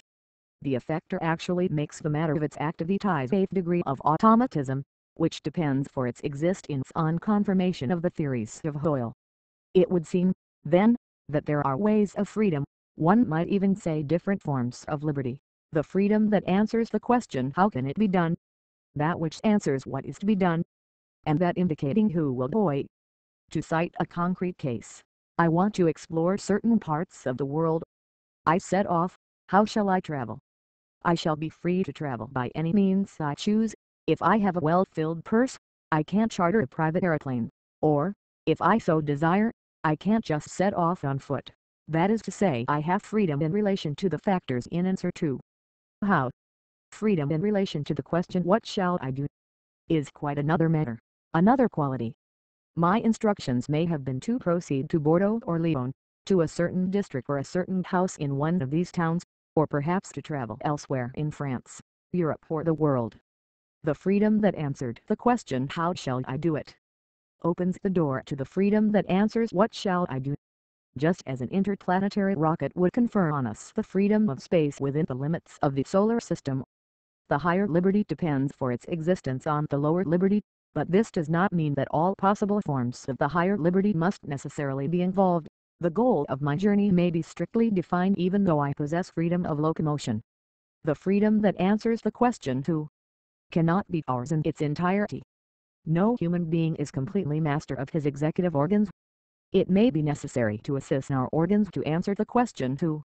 Imagine that the traveler is deaf or blind or prostrated by illness.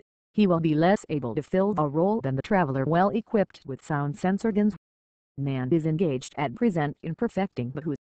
By his inventions, the more he can sense of the environment, the more he can affect it, the more he participates in the world. 347. THINKINGBYMCHINE. Every time that he acquires new artificial organs that enhance his approach to new mechanisms for action, he integrates a greater part of the world in his system, he pushes back limitations, he develops the Who. It is tempting to expound this thesis, but it cannot be done here. Let us note, however, that the logic of effects banishes the traditional irritating problem of freedom versus determinism. Feedback shows the way by which freedom enters into the world of determinism, and freedom will develop pari passu with the power of the negative climates. Between probability and certainty at the end of this book will be found a table setting forth the successive achievements of effector mechanism. It illustrates the progression towards independence of effects. It will be seen that we have never been able to dispense with continual reference to cybernetics. Cybernetics is the science of the control of effects by themselves, which, from the fourth degree onwards, conditions the determinism of the effector mechanism. The mechanisms that were studied by the early cyberneticians are seen to be nothing other than isolated cases of the internal control of effects.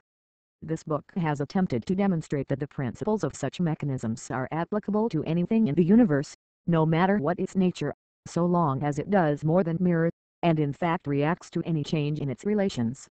If this be so, cybernetics is applicable to everything in nature and we are always concerned with it. Thus our theory of effects is valid for every science that deals with nature and it has a profound epistemological value. It is not a mere hypothesis ad hoc to discover the parallelism between the branches of science.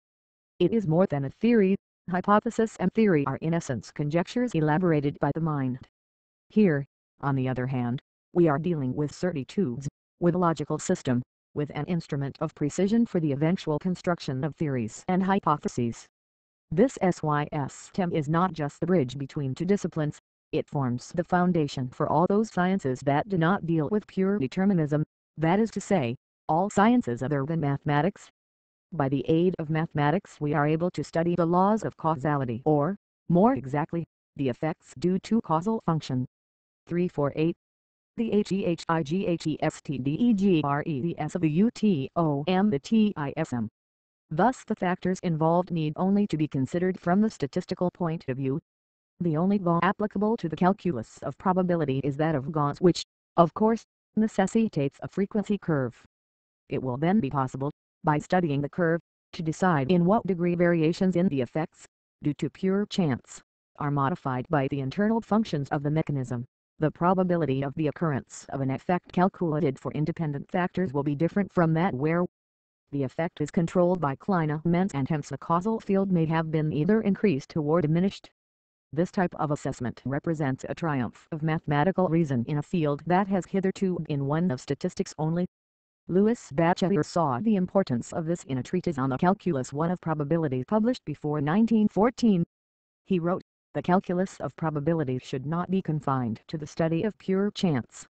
Between pure chance and absolute knowledge there is an immense territory into which some cautious approach is at least possible. It is not enough to say that this field is immense, it covers in fact every phenomenon whose properties are not totally determined, all that does not depend on functional laws. In short, the field contains all the body of concrete science, only abstract science escapes.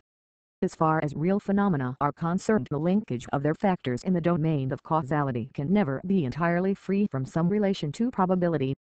In all the science of nature, the clinaminous functions of mathematical laws oppose the uncertainties of probability. Batchelor alone seems to have appreciated the importance of this opposition, which he termed connective probability, a term that has fallen into disuse since he wrote of it. The classical laws are to a large extent the laws of pure chance, he said. It is, however, important to study the more complex cases where chance does not act independently of other causes. He establishes three classes of connective probabilities. In one class, the causal agent tends to diminish the deviations ad and ir by chance, and this cause is all the more effective when the deviations become greater. This is precisely what happens with feedback. In another class, events are governed by chance and 1 Louis Batchelor. Calcul de probabilité Gautier-Villers and Legend, La Chance et le hasard Flamardo, Bibliothèque de Philosophique Scientifique. 349. Thinkingdymchine. By the maximum antecedent state, that is to say by the greatest deviation occurring previously, and, lastly, in the third class the behavior of an agent depends both on the contingent force that mobilizes the agent and on the previous activity. It might be thought that this logical view of effects, seen thus, as balancing between probability and mathematical certainty, is nothing other than statistical analysis, the great prophets of which were Karl Pearson in England and Sewall Wright in America. Behind the coefficients of correlation which arise from an intensive statistical analysis and, above all, behind the path coefficients of Sewall Wright and the coefficients of determinism, it might seem that we recover the same sort of complex of functional intricacies that we have endeavored to capture in this book. Nothing of the sort occurs. The length of the hypotenuse depends invariably on the length of the other sides of a right-angled triangle. The coefficient of correlation between the first and the second is unity. But on board the ship the age of the captain and the height of the mainmast obstinately independent, their coefficient of correlation is 0. Between these two extremes, which represent an absolute correlation and a total absence of correlation, there is a whole sequence of more or less certain and less or more doubtful correlations. It is always necessary to find out, in complex phenomena most often demographic, economic or genetic that are being analyzed statistically, if such and such a fact is or is not a factor in a certain phenomenon. It is, then, necessary to express the probability of the intervention or non-intervention of any given factor in a causal series. Statisticians disclaim the power of being able to draw any precise inference from the study of their coefficients as to the causes of a phenomenon. As one of them put it, statistical analysis does not reveal the nature of the causes of variation, it constitutes, rather, a guide for their investigation.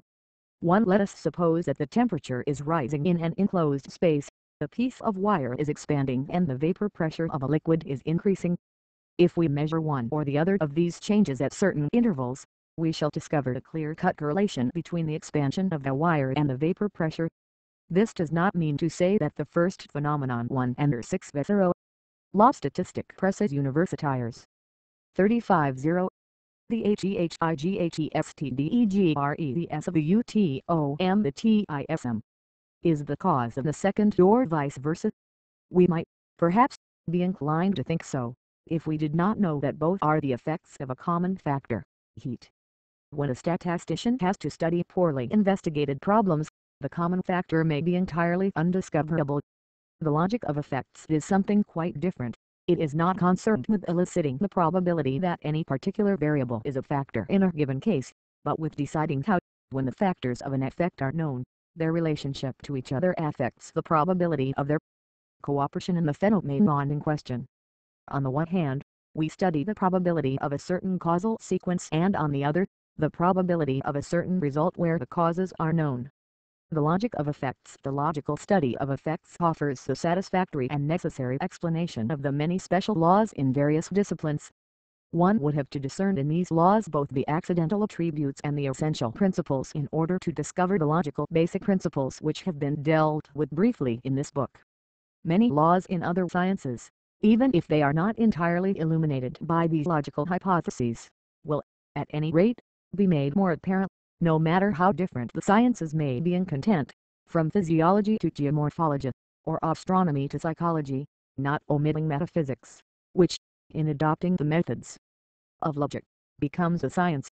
A study of the relationship of these laws with a view to unearthing a common factor should prove to be a very important and interesting inquiry and should, ideally, be pursued by experts working in collaboration. We might hope thus to forge a solid chain of interconnected facts by the collection and linking together of many apparently isolated phenomena. It might, in fact, lead to a universal epistemology of scientific thought. At any rate, it would be a step in the direction of the simpliciter et clarior of Descartes, just as it would prove the foundation of the logical economy to which Einstein refers so often when he endeavors to present all physical reality in an extremely simple form. It would be the way to the economy of thought advocated by Ernst Mach. It is nothing less than a 35I VHINKINGDYMCHINE restatement of the most general of all those general principles to which this last philosopher one looks for clarification, general principles that allow us to unearth fundamental propositions in the most complex descriptions of phenomena. At present we can only throw out some hints hastily elaborated in the confusion incidental to planning future explorations, cramped as we are by the limits of this book. The logic of effects must be re-investigated from its very beginnings. It must primarily be developed from the mathematical point of view by studying the functions of independent variables, whose practical importance is unquestionable, since they govern all natural effects by differential equations. On the other hand, adopting a concrete program of experimental work, we would suggest the construction of very simple electronic mechanisms demonstrating the logic of effects by reproducing processes of interaction and retroaction and facilitating the study of the complicated network of the climates. It would be very encouraging if the basic principles summarized in this book should prove to be so firmly established as to serve as foundations for future work. However, it may be premised that these new fundamental laws applicable to the logic of effects are hardly necessary. The basic property of this discipline is to possess only one such law from which everything can be inferred, the law of twofold function, which seems to be applicable to both universal activity and its powers of equilibration. On the other hand, things are not quite as simple as they might appear to the readers of this book. We have purposely neglected to deal with the conditions responsible for the tendency of an organized effector mechanism to seek a state of equilibrium. We have dealt with the logic of effects as if it were a static condition, as if, indeed, the problem were solved as soon as the final goal is known. In mechanics, just as in physiology, the tendency to equilibrium is, to a great extent, a function of time. It does not appear until the mechanism has been oscillating for some time, and it may even fail to appear. The true logic of effects must be dynamic. Pursuing this line of thought a little further, it will be apparent that the point of equilibrium one Histoire de la mécanique 352. The HEHIGHESTDEGRES of the UTOM the TISM. Or in our language, the finality or end goal of a system depends on a time constant peculiar to the system, which has as much practical as philosophical importance. Again, the climates cannot act continuously, they act spasmodically, by quanta of activity. In this connection it may be pertinent to consider the functions of relaxation studied by both van der Thal, the Dutch mathematician. In the present study no mention has been made of this function, but it is certainly of great importance, above all in physiological retroactions. It is also important to note that a number of feedbacks which receive continuous messages from the effect only react in a discontinuous fashion. 1 Thus, the simple laws of the logic of effects have many applications, according to different conditions. Little is yet known of the various fields of action in which they operate, though the trail has been blazed by the work on servomechanisms. To arrive at an understanding of anything in the universe, it is essential to recognize its implications and its specific function. Thinking in terms of causality has led for much too long towards the formulation of abstract concepts that were impossible to define and which seemed to be refractory to science in their absence of precise delimitation. As soon as we introduce the idea of functional activity, we are able to enter into a realm of thought where all is relative and the concepts themselves are not absolute. Within this realm each of the various systems seeks to attain its own particular state of equilibrium, but all are involved in ever vaster systems which again are themselves in search of equilibrium. Such a complex and a continuous process of equilibratory activity is the central nervous system. One Professor Fresardani, psychology Q in 1931, called attention to the part played by relaxation oscillations in nervous function. 353. C. VO circumflex accent to degrees OIUG, G8. Vertical line PS31 SG. OU greater than underscore S3 S dot I 90. Degrees 1 party C dot pounds circumflex accent A5 vertical line to O to TN. S circumflex accent M circumflex accent S. IFR. 2 vertical line B dot S vertical line I dot for L exclamation point S. Pounds vertical line SFR vertical line 80 vertical line 8 grams 80 pounds 83 vertical line 11 degrees 1 vertical line TFC 60C. 3 joules 5C asterisk 5 JF asterisk 3S R. Street 60.2 OI 3C.3 S3 0.1 degrees 8 pounds circumflex accent S. Fill 8 asterisk GFE greater than 5. Vertical line GEFI, the SFCIN. IIF circumflex accent L1 to 0 IS 1 gram. T greater than OM. I vertical line 1 to 261 3 S3 vertical line SFJS.IA. Vertical line SR. I vertical line S and SD. FCC pounds. WS pounds 2. Tilde A 20 pounds KS root. Ash B, damp 3S. N. Circumflex accent J greater than 2C.2 FC asterisk pounds SS asterisk a pounds dot pounds vertical line S1 1 pound vertical line 8 UQ asterisk 3U SJ 0200 CC.0 negative to 2 asterisk V dot SI. A vertical line to 2 degrees 8 and SOS asterisk. Circumflex accent A. ZJW pounds NI. SG dot RIFILLLLXS dot SI8 vertical line SS. 5 grams. 0 SIU I circumflex accent OOOQ dollars kili vertical line circumflex accent CD2 O asterisk 0 Rs asterisk OS. Vertical line 1 vertical line 115 equals pounds OF. Tilde O greater than tilde T3S. BM circumflex accent CYOCXS3V. 60 grams O colon 630. Vertical line 3G3. 2 greater than C2 to meter U 3 meters. To 2 to T 5 C2 S. S2EH and 3 circumflex accent C negative 3 pounds 0 J 0 T to U 233 SS. Efficiency. The. Seeking. Sensitivity. The. That. Modify. TF. Modify. That. Limitation. The. Act in accordant. Goal. Efficiency. The. Seeking. Sensitivity. The. Which. Modify. TH. Not only. The deep. The end goal. Limitation. The. Within. The. Limerick. Mind. Possibility. The equals dot S368 tilde IT circumflex accent pounds V vertical line. 11 circumflex accent. 2 pounds. Dollars CA13T OA greater than pounds to XSS a vertical line S. Greater than tilde OFS 5S ta EOS 33.8 asterisk 3.2 W0. TL Opus OJ Mot J Jo UE OPAA JJ. SX03J by 3Q3ZIND030. J degrees Boy Ota J. By S. 3 pounds SAA percent pounds G8S 8 pounds 8 pounds degrees JJ degrees so 8 negative 3 dot vertical line so 8. Vertical line circumflex accent CJM so I pounds 1 I. Vertical line D greater than pounds colon 2 V53 3 SIS dot I pounds J root CD for J. E vertical line IS 0032. 1 greater than 8 grams GS. 5 TC negative 2 pounds C30G dot 2 copyright. 4 liters asterisk J2.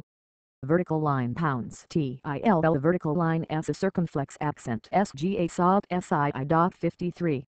S.3 OI0 OFCJJE circumflex accent 2. OI.23AJCOU circumflex accent tilde x root s greater than asterisk USS 30 circumflex accent EEK. The A vertical line backslash vertical line. Pounds AA pounds vertical line 88 SS greater than pounds. The A circumflex accent. 2 degrees SG6 C dot pounds vertical line 1 vertical line 08.2 I colon I L vertical line I degrees vertical line E60 S pounds P OW negative 5 FLLIS 30 POQA backslash JO UEOPAJ SX 033333 BX and 3 CIN 30 SMBUL